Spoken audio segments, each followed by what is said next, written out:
सिंदूर लाल चढ़ायो अच्छा गजमुख को, दोंदिल लाल विराजे सुत गौरी हर को।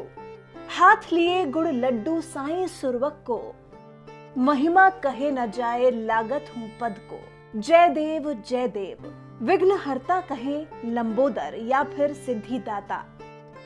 नाम अनेक और महिमा अपार। हम बात कर रहे हैं शिव पुत्र गौरी नंदन श्री गणेश की, जिन्हें हर कार्य की शुरुआत में सर्वप्रथम पूजा जाता है।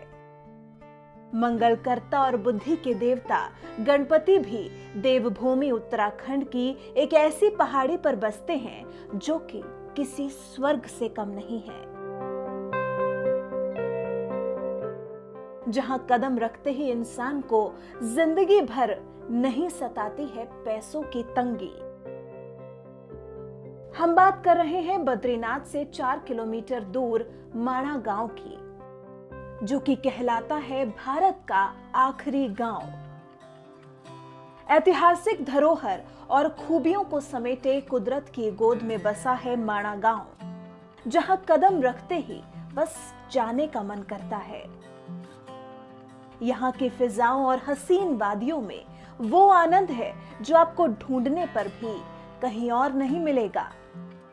और इन्हीं खूबसूरत पहाड़ियों पर मौजूद है भगवान गणेश की वो गुफा जहां लिखी गई महाभारत।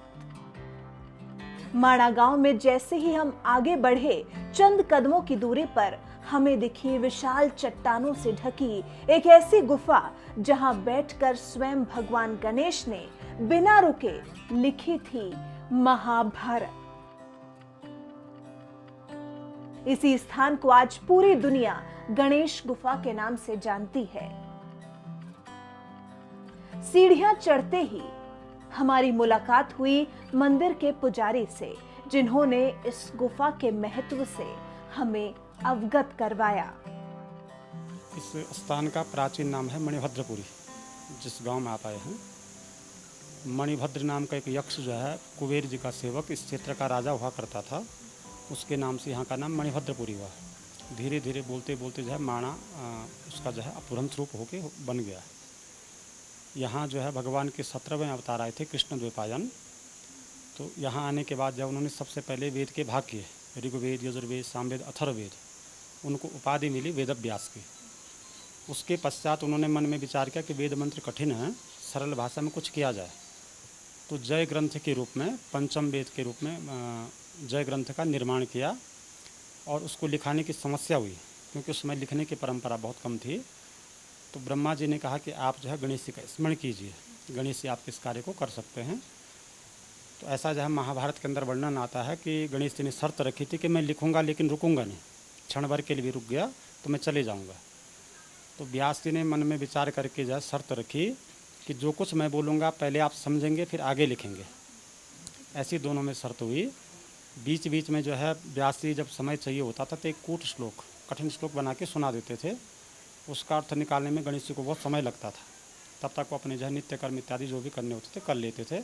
ऐसे करके व्यास जी बोलते गए थे और गणेश जी लिखते गए थे। तो यहाँ पर जय ग्रंथ लिखा गया था। वही जय ग्रंथ बाद में जो है 18 पुराण महाभारत के रूप में हम उसको अलग अलग रूपों में देखते हैं। जो पुराण और महाभारत हैं उनका जो सम्मिलित रूप है वो जो है जय ग्रंथ के रूप में है। वही पुराण और महाभारत यहाँ पर गणेश जी के द्वारा लिखे गए थे, वो स्थान है। ऐसा ये पूरा क्षेत्र जो है शिव का है। हरिद्वार से ऊपर इसको केदारखंड कहा जाता है। तो जितने भी मंदिर होंगे, चाहे वो भगवती का मंदिर हो, चाहे विष्णु का हो, चाहे किसी का भी मंदिर हो, वहाँ जो है शिव की पूजा पहले होगी, क्योंकि शिव इस क्षेत्र के अधिष्ठात्री देवता हैं। भगवान विष्णु का ये धाम है, लेकिन यहाँ के जो अधिष्ठात्री देवता हैं, जो प्रधान देवता हैं, वो शिव हैं। तो जितने भी प्राचीन मंदिर होंगे सब जगह आपको शिव जी की जो है पूजा मिलेगी। जैसे बद्रीनाथ में भी आदि केदारेश्वर के रूप में, तप्त कुंड से थोड़ा पर आएंगे आप, तो वहाँ आदि केदारेश्वर के रूप में भगवान की शिव की पहले पूजा करते हैं, फिर भगवान बद्रीनाथ जी के दर्शन करते हैं। दरअसल उसके दो पक्ष हैं। एक पक्ष तो सामान्य पक्ष है कि रिद्धि और सिद्धि उनकी पत्नियाँ हैं। दूसरा पक्ष ये है कि गणेश जी को, जैसे अभी गणतंत्र बोलते हैं ना, देश हमारा गणतंत्र है, तो गणेश जी को गणपति कहा गया है। अर्थात जो राष्ट्र था, राष्ट्र की जो अवधारणा थी, उसके वो एक प्रकार के राष्ट्रपति थे, गणपति। तो रिद्धि और सिद्धि रिद्धि अर्थात जो हमारे पास जो है धन इत्यादि ऐश्वर्य होता है, और सिद्धि अनेक प्रकार की जो विद्याएं हैं उनको जो है उनके साथ वो जो है राष्ट्र का जो संचालन करते थे। और उसके द्वारा जो आजकल की राष्ट्र व्यवस्था उसके लिए भी एक संदेश है कि जिस प्रकार से गणेश जी के जो पुत्र थे शुभ लाभ, और गणेश जी की पत्नी थी रिद्धि सिद्धि, उसी प्रकार से आज का नेतृत्व हो गणेश जी के जैसे। तो गणेश जी मूलतः जो है गणतंत्र के देवता, जो गणतंत्र की हमारी अवधारणा भी जैसे हमारा राष्ट्र गणतंत्र है, तो प्राचीन जो अवधारणा थी गणतंत्र की उसके वो अधिष्ठात्री देवता हैं गणेश जी। कहते हैं भगवान गणेश से महाभारत लिखवाना इतना आसान नहीं था, लेकिन महर्षि वेदव्यास ने लंबोदर को अपनी बातों में ऐसा फंसाया कि अंत में गणेश को महाभारत लिखनी ही पड़ी।